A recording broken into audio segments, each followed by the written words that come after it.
Welcome to the Fitness Business Podcast, brought to you by Active Management, the world's leading fitness business coaches who in 2015 will help you #grow your business. This is the world's #1 podcast for fitness business owners and managers.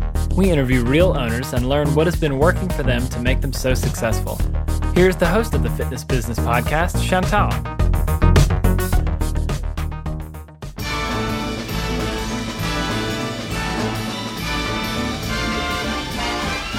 It's the most wonderful time of the year, with the kids jingle belling and everyone telling you be of good cheer. It's the most... So you thought just because it's Christmas we wouldn't do a show? You're wrong. You know, we have to learn all year round, and we're still celebrating women in fitness. So this week, I'm thrilled to introduce you to Jodi Rumack. Now, Jodi is the president and CEO of Personal Training Mentors. She is a guru when it comes to the power of people in your business. So that's what we focus on during today's chat. During her career, Jodi's been a trainer, a club opening specialist, a service manager, and a senior manager for personal training. She spent 9 years opening clubs from 10,000 to 150,000 square feet, as well as managing her own group of clubs. Since 2005, she has interviewed, hired, trained, and managed over 1,000 personal trainers and managers. So you can understand why I drill Jodi on the nitty-gritty of where to find great people and how to hire them, the systems for choosing the right person, plus she shares her top tips for training and goal setting. So if you have a team or if you intend on building a great one, then this is a must-listen interview for you. Also in this week's show, we welcome back our resident podcast expert, Sharon, who chats to us about how to make money from your podcast. Now, don't forget our current giveaway. We have 2 ways that you can win a prize just by listening to the Fitness Business Podcast. As usual, you can win our giveaway just by subscribing to the podcast, which is going to fitnessbusinesspodcast.com and click on subscribe in the right-hand corner, and that is your entry. Or otherwise, you can just tell us your #1 insight from listening to one of the shows. You can comment on the show notes in your favorite show, or this week's show, of course. You can also leave a comment on our Facebook page. You can tweet us, which is @FitBizPodcast. You can pop a comment under any of our Instagram posts, and on there we are Fitness Business Podcast. So there are loads and loads of places that you can tell us your insight, and every time you tell us, you get an entry into the draw. So if you're wondering, if you haven't heard yet, what our amazing prize is that we're giving away, over December and January, we're giving away Michelle Segar's book, No Sweat. Michelle is an upcoming guest on the show. She's going to be appearing in show 33, which comes out on the 8th of January. So 1 book will go to a new subscriber and 1 book will go to someone who shares their #1 insight. So jump on now, comment or subscribe. But for now, it is time. So I want you to enjoy my chat with Jodi Rumack from PT Mentors.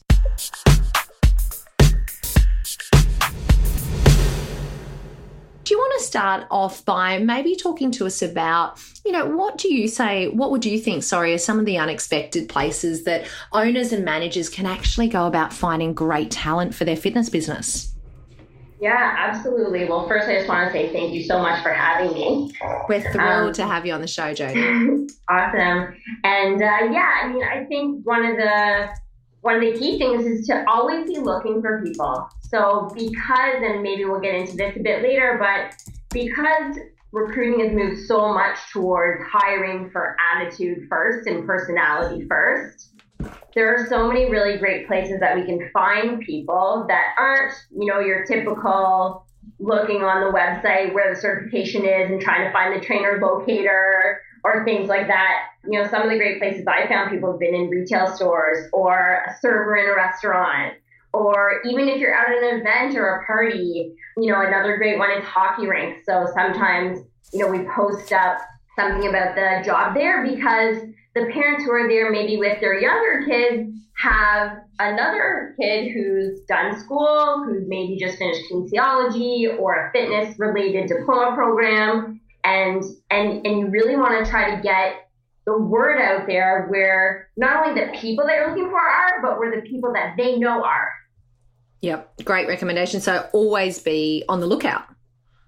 Absolutely. And so when you're actually looking to hire people, do you think it's more important to kind of give weight to, say, knowledge or attitude? Yeah, like I think for me, the attitude part comes first. Mm-hmm. So, even if you are looking for a certain skill set, certain characteristics in somebody, certain certifications, that the attitude really needs to be there first. And we really need to make sure that that person's going to fit in with the team because, even if they have really great knowledge, if they're not going to mesh with the team or they're not going to be a team player, then it might not be the right decision for you. Yeah. And I guess you always have the opportunity to train their knowledge more. Absolutely. Yeah. I mean, if you are hiring, then, chances are that you've been in that position before and that you can really pass along your knowledge and use your own coaching and mentorship to help these people learn the personal training side of it. But it's a lot harder to teach somebody to want to help others or to be engaged or to be willing to take feedback and stuff like that. Jodi, on your website, you talk a lot about systems, and that's obviously a key feature of what you do. Do you want to talk to us a little bit about any recommendations that you might have around setting up, say, a successful system to ensure that when we are looking for that person to bring into our business, that we're actually hiring the right person? Yeah, definitely. So I think the key thing here is, you want to create an interview process that's specific to that person you're looking to hire. So not only is the process specific to your club, but it may also change within your club or studio, depending on when you're hiring someone. So you want to try to keep your team a bit diverse. So you might be looking for someone with a different skill set or, a different age group or things like that. So I always start with what I call my absolutes. So I break that down into 3 different categories. So having a list of characteristics, a list of skills, and a list of certifications, and then trying to narrow down which ones I really want to have coming out of this person that I'm going to hire. And so by doing that, I get to have sort of a reference and a way to create my questions in my interview process that will help me learn if this person has those main things that I'm looking for. That makes sense. Yeah, absolutely. So having that list of absolutes is the key. Yeah, for sure. So, just as an example, let's say that I'm looking for somebody who's one of their skills that they take initiative. And in the interview process, I want to ask them a question that will tell me if they'll do that. So I might ask them, tell me about a time when you took initiative to get a task or a project completed. And then you get to really listen to what they did or how that all unraveled, which will help you figure out if they have that skill and the level of that skill that you're looking for. I think one of the things that you said right at the beginning there, Jodi, was about the importance of having a job description specific to this role. I think you described it as a job, something that is specific to the role and not just, I guess, recycling the same hiring policy that you've done for multiple roles. I think that's really key because I think there is a tendency to do that. And that's just, I guess, we become time poor or it's just easier doing it that way. So I think that's really interesting about tailoring it specifically to the role that you are hiring for. For sure. And I think also as your club gets bigger, so people who are, have teams of trainers that are maybe 10 plus, it's easier, right? Just like you said, it's easier to keep using the same process, right? But I think it's really important to zero in on the key things that you're looking for in this particular person and whatever gaps you need to fill on your team at the time. Definitely. Now, it's all good and well finding the right person. And we know that, every so often we get that person in the business that is just so good and you want to hang on to them. And sometimes the ones that are really, really good are the ones that kind of move on the fastest. Do you have any tips for us about, some best practices that maybe we can use to help keep really great talent in our business? Absolutely. I think the first thing here is to really find out what motivates each individual trainer.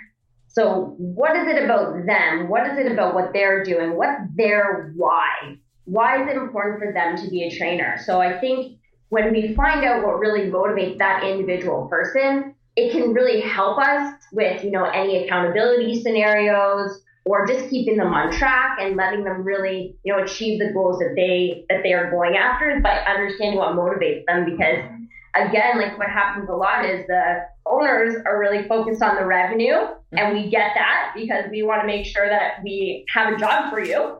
Yeah. But at the same time, a lot of trainers, in my experience, their primary focus isn't revenue.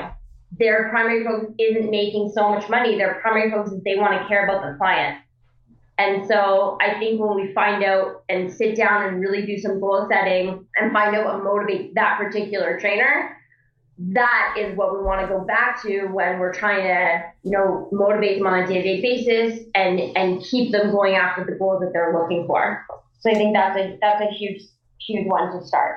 Yeah, that's great advice. We never really want to be in a situation where we are just absolutely scrambling to hire someone, because presumably that's when bad decisions get made. Would you agree? Right. Yeah. So Absolutely. do you have any tips for us on, say, how we can ensure that we're never in that situation, kind of avoid that situation? Yeah.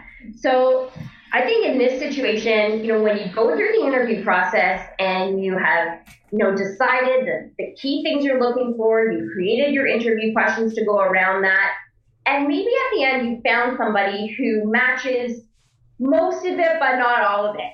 And maybe the missing factor, just as an example, is that they're shy and you're not sure if they're going to be able to go and approach members on the floor. Okay. Mm-hmm. And what I suggest people do is take someone like that, hire them on in what I would refer to as a floor staff position. So bring them on in a position where, they're paid a lower amount, mm-hmm. where they are helping out the members. Maybe they're answering questions. Maybe they're, doing the towel service if you have it in the club. It could be, cleaning up the weights or cleaning up the washrooms or whatever it is that they're going to be doing. And while they're doing that, they're creating a really great place for the members to be, but they're also giving you a chance to develop them and teach them in that area that you think is, not quite there in order for them to be a trainer. And you get to really know them as well. So not only are you bringing them on as a staff member so that you can see, are they on time? Do they do what they're supposed to do? Are they friendly with the members? And give them a chance to build relationships. So in this particular scenario, that would be really important. Were they able to start talking to people and get out of their comfort zone a little bit? And when they've reached a place where you think that they can move into the personal training position, then you would go ahead and do that. So it's like you would call it a succession plan. So you're always making sure you have somebody who's ready to move into that role if you need them. Okay, so Jodi, let's delve actually into trainers in a little bit more detail, into bringing on new trainers. Can you give us some ideas on what type of topics we should be covering, and say, for example, how long we should spend on each topic? Sure. So, I think this will obviously change depending on what size your club is and the different types of roles that there are and all of that. Mm-hmm. But I think the one thing that's important is to train the trainer on the whole club. So if you do have a club where there's a customer service rep, or you have salespeople or things like that, you want to give them a chance to see how the whole club works. Mm-hmm. So I think that would be the first place. And then you want to train them on the basic sort of conversations that they're going to need to have. So everything from how to answer the phone, how to book a consultation, how to confirm it, how to actually do the consultation and do the sale. And then, different ways that they can generate some leads, and even going as far as practicing or teaching them the script and what they should say when they go to develop relationships, with other health practitioners or people that they're going to try to get referrals from and things like that. So I think it's really important to not only teach that stuff, but to make sure that you're practicing it with them and that there's a lot of review. So in terms of how long you should spend on each area, I'm not sure there is a specific time. I think there's more a process there as well, where it's like the first time that you introduce this, it's just like being with a client. You're going to demonstrate, you're going to show them how it works. And then the second, go around, you might let them try. And then the third time, they're going to go out on their own and do whatever you guys have been practicing with the client.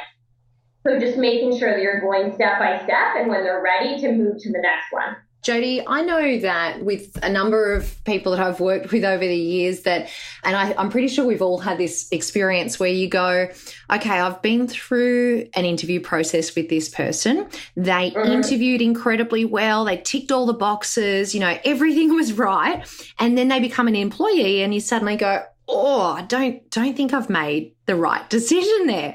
So, is there anything specific that as owners or managers of a business that we should be really watching out for or listening intently for during an interview to make sure that it is the right person that we're hiring? Yeah, for sure. I think that when you start with choosing your absolute, the characteristics and skills and certifications that you're looking for, and you tailor the interview question to, make sure that those are the things that you're going to try to find out from them. I think you'll just by following that process, you have a lot less opportunity for somebody to sort of pull the wool over your eyes. Yep. Because that's definitely happened to all of us where someone comes in and they're gung ho and they're so excited and all that stuff. But when you use a template of interview questions, don't always get to the details or to the nitty gritty of what you're really, looking for in that particular person. So I think by following that process, you should be able to eliminate, maybe not all, but a lot of that. And then I think too, there are some things, and maybe this will sound a little bit harsh, and I'm sure, there will be some people who may not agree with me, but if people don't come prepared, if they don't come dressed appropriately, if they don't come on time, those are automatic no's for me because, someone's going to be at their best in their interview. So if they can't get there on time for their interview, imagine what they're going to be like as somebody who actually works through every single day. Yeah. So don't make an exception. Take that, exactly. Take that on board. And what about, one of the things that we've had advice on from other guests before is the idea of maybe having someone else in the club or in the studio actually get involved in the interview process. What's your thoughts around that? You know what? I love that because I think that, again, when we're trying to hire for attitude and for fit and to make sure that they're going to, do well in the club outside of just the getting clients part of it. I mean, they really do need to be able to work with others and all of that kind of stuff. So I think it's great to involve somebody else. And it doesn't need to be even another trainer. It could be someone from, the customer service, or it could be someone in sales, just as long as it's somebody who understands the culture of the club that you can involve in the interview process to get a feel for this person and if they're gonna, fit in with everyone. I think that's a great idea. Jodi, you've recently released an ebook. Do you want to tell us a little bit about that? Yeah, for sure. So I just put together an ebook called The Power of People, and I really wanted to just help owners and managers try to systemize how they find their people, and basically we talk about the things that you and I just talked about today, and giving them sort of a step-by-step of how to actually find the people, where you're going to find them, get them into that succession plan and give them an outline for how to do that. So yeah, that's out there. So people can grab that if they want to as well. Excellent. Where can they go to grab a copy of that? Okay. They can go to ptmentors.leadpages.co.co/the power of people. The power of people. I love it. Jodi, I want to say thank you so much for joining us today and sharing your expertise around people. That's what you're all about, and we're really grateful for you to have shared that information with us today. We're going to put all of Jodi's contact details in the show notes as we do each week. Thanks so much for having me on, and I really hope that, the tips that we've talked about today will help everyone to create that system where they're finding the right people that work in their club and having something that's going to give them a situation where they're not scrambling anymore. We're not chasing trainers and we're not hiring just to fill a spot. We're really taking the time to find the right people and be able to grow the team from doing that. The Fitness Business Podcast is very appreciative of our podcast partners. Here's a quick word from one of our partners. As you know, this show wouldn't be possible without the support of our amazing sponsors. So to say a big thank you to each of our sponsors, we've invited them in to have a quick chat about their support for our podcast and what their business has in store for 2016. So I want to say a very warm welcome to the show to Darren Allen, who is the president and CEO of Visual Fitness Planner. Welcome to the show, Darren. Hello, welcome. I'm so glad to be here. Thanks for having me on today. I want to start off by saying thank you so much to you, because without our sponsors, the show just would not be possible. So thank you so much for the support that you've given the show throughout 2015. You're quite welcome. It's a great benefit for us and a great partnership, because Visual Fitness Planner and what we are doing in the industry is really innovative and is helping to change businesses quite dramatically. And I know that what you all are providing is some amazing education and innovation to your audience. And so I see it as a great fit. Well, thank you. So do we. Now, let's talk about 2015. What's been the number one highlight or success for Visual Fitness Planner for 2015? Very good. I would say that we actually have several highlights. A couple of them would include launching our system and getting some great results with several key brands. One of them is 24 Hour Fitness. That's been a great success for us and them. And then another one would be a group of clubs called UFit, and they've gotten some great success. And then, of course, one of the things that has been really great for us this year has been we have relaunched a brand new system for all of the personal trainers at Good Life Fitness up in Canada. And so those are some of the great successes that we've had. In terms of the innovation on our platform, I would say that it's our sales analytics systems that we have been working on. We're really excited about the value that provides to our club operators. That sounds really exciting and great to hear about those new clubs that are getting involved with VFP. Now, because you are so closely involved with the industry, and needless to say, we've seen a huge amount of change within the fitness industry over the last 12 months. Is there anything that jumps out to you that you've witnessed, major changes within the fitness industry that you've witnessed over the last 12 months? Certainly the consolidation of the industry continues to be something that we're watching closely. Another thing that I believe most people have seen is the business model change. It's a little bit of the commoditization of fitness to a lot of the low price operators. And certainly I would say that brand recognition is a key. But, as it relates to the solutions that we are providing to the operators, really the consistency and the process improvement of the sales systems that these clubs implement is absolutely a key trend that we've been looking at, seeing, and then obviously delivering a solution to these operators, because obviously sales drive business. Absolutely. Let's have a chat about 2016. Are there any new innovations or developments that we might be seeing from VFP next year? There actually are. We are preparing to launch a new module that really creates a turnkey system for clubs to provide what we call a member journey. And it really connects all of the various sales process and sales systems that a club implements or has in their club. Everything from, how they connect their lead generation to their membership sale, their membership sales system presentation, how they integrate their members, how, when, and where they sell personal training and small group training, and then how all of this leads to member engagement and member retention. So our member journey is a great new innovation that's going to be coming out in 2016, and that is going to be side by side with our sales analytics enhancements that we'll be delivering in 2016 as well. That sounds so exciting. So for all of our listeners out there that are thinking about getting Visual Fitness Planner in their club, what would you say would be the number one benefit for a club to take on VFP? Well, I would say the number one benefit of taking on VFP is implementing a sales system that drives recurring personal training and small group training revenues. We actually have a complete system that helps clubs build an EFT or electronic funds or direct debit draft, if you will. And it doesn't matter what your business model is, we can help to drive significant personal training sales.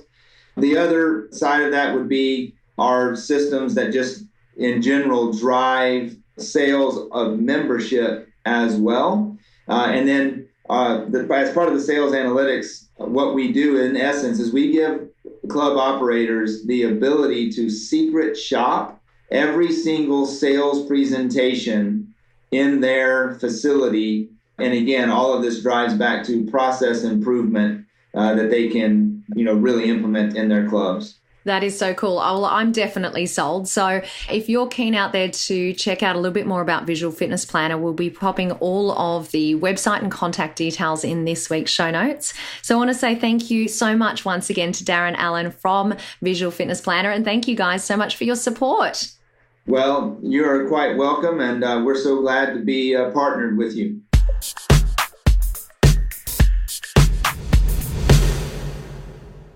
Sharon Towsley is our resident podcast expert, and she owns a company called Podcast Prowess. She helped us get the Fitness Business Podcast up and running and has since become a valuable member of our team. Now, Sharon, I would like to start off by welcoming you back to the podcast. Now, last month, you shared with us why you believe it's important to rank high in iTunes' new and noteworthy category. And this month, you're going to give us a few examples of ways that we might be able to make some money from our podcast. Yes. Hi again. It's great to be back on the show. And thanks once again for having me. And yeah, last month I mentioned that most people think about monetization of their podcasts as advertising sponsorships. And although that's one way, it's certainly not the only way to have an income from the show. As my guy, John Lee Dumas from Entrepreneur on Fire says, it's very important that you need to be seen as a person providing value first and foremost. If you're successful in doing this, the money will follow. I think that's a fantastic quote. I mean, it goes without saying, without the high quality content, you needn't worry about going any further, right? Exactly. Now, who's going to listen? Yeah. So here are a few different income streams available to podcasters who have awesome content like you guys. And these are just a few examples. So you're really only limited by your imagination or lack thereof.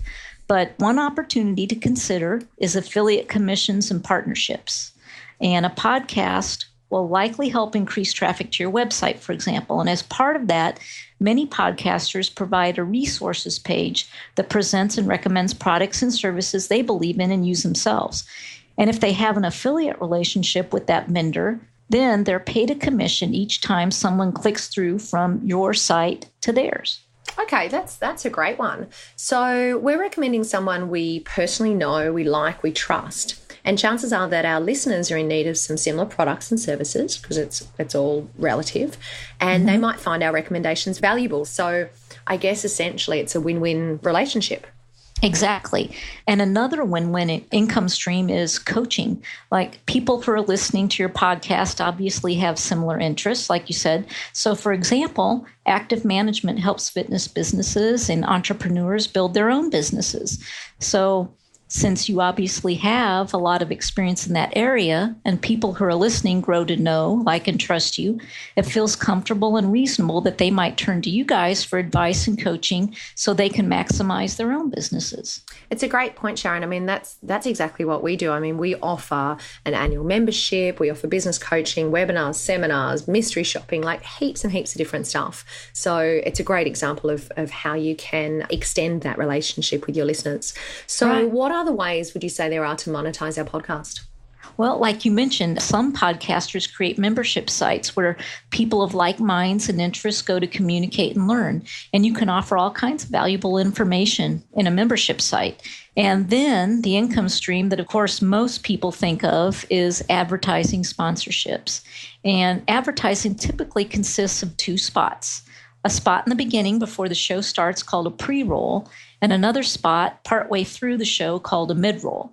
And pricing is usually based on what they call CPMs, or cost per thousand listens. So this is where those subscribers and downloads really come in handy, as do the fancy statistics a media host like Libsyn provides. With download statistics, for example, you can approach possible sponsors and show them how much exposure their product or service can get on your show. Or better yet, when they approach you with an offer, you can show them why it should be higher based on all the ears they're going to reach. So that's just a few examples of income streams, but really there are so many more possibilities. In the end, what it all boils down to is that if you're providing great content and value and you're successful in doing it, the money will follow. Great advice. Sharon, I want to say just thank you so much for this podcast series that you've been bringing to us each month. It's been so enlightening, and we really do appreciate and honestly appreciate you taking the time and sharing your knowledge with our listeners. Oh, I'm so happy to do it, Chantel. And if any of your listeners want to know more or find out how I can help them with their podcasts, they can always contact me at podcastprowess.com. Fabulous. So as mentioned at the top of the segment, and as mentioned just now, Sharon owns a company called Podcast Prowess, where she consults with and manages podcasts and internet radio shows. And once again, if you would like to find out more about her business, you can head over to podcastprowess.com and get all of that expert advice for yourself. Sharon, thank you so much. Oh, I've enjoyed it, Chantel. Thank you. Oh, it's been wonderful having you on the show, Sharon. Yeah, thank you, Chantel. It's time for the Fitness Business Podcast Wrap. Well, that is nearly us done for another Women in Fitness show. But before we say goodbye, here's a reminder on some of the great takeaways from Jodi Rumack. She told us that recruiting has moved towards hiring for attitude and personality first before knowledge. Systems are key. So create an interview process that is specific to the person that you're looking to hire for a particular role. When hiring a new team member, consider your absolutes. What characteristics, skills, and certifications that you are looking for in that person. And to ensure that you keep great staff, you need to truly understand what motivates a particular individual. Now, before we go, don't forget, over December and January, we're giving you the chance to win a copy of Michelle Segar's book, No Sweat. To win, all you need to do is either subscribe to the show notes on fitnessbusinesspodcast.com or tell us your number one insight from listening to one of the shows during December or January. It's that easy. Don't waste any time. It's a great book for you and for your clients. Now, the winners will be announced in show 37, which comes out on the 29th of January, 2016. It's just around the corner. Thanks for joining me once again for another week. Have a fantastic week ahead. And remember, what you leave behind is not what's engraved in stone monuments, but what is woven in the lives of others. See you in 2016.